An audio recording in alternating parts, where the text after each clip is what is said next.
এক ভাই প্রশ্ন করেছেন যে মসজিদে উচ্চস্বরে সালাম দেওয়া যাবে কি যাবে না।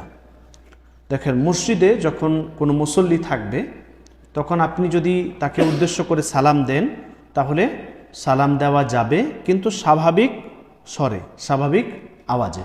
এরকম নয় যে খুব উচ্চ স্বরে সালাম দিলেন আর অন্যান্য মুসল্লি যারা নামাজ পড়ছে বা যারা সুন্নত আদায় করছে তাদের ডিস্টার্ব যেন না হয়।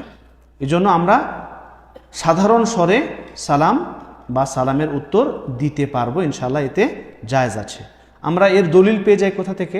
ওই হাদিসটির কথা স্মরণ করুন। হাদিসটি সহিহ বুখারীর মধ্যে রয়েছে যে আল্লাহ রাসূল সাল্লাল্লাহু আলাইহি ওয়াসাল্লামের কাছে আসার সময় তিনি সালাম দিয়েছিলেন।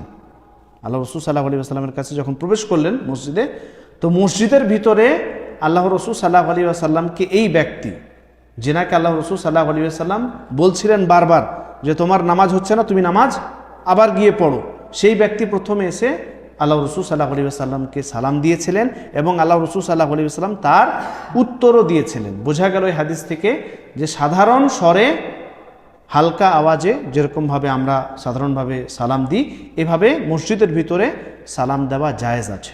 ইনশাআল্লাহ এতে কোনো অসুবিধা নেই।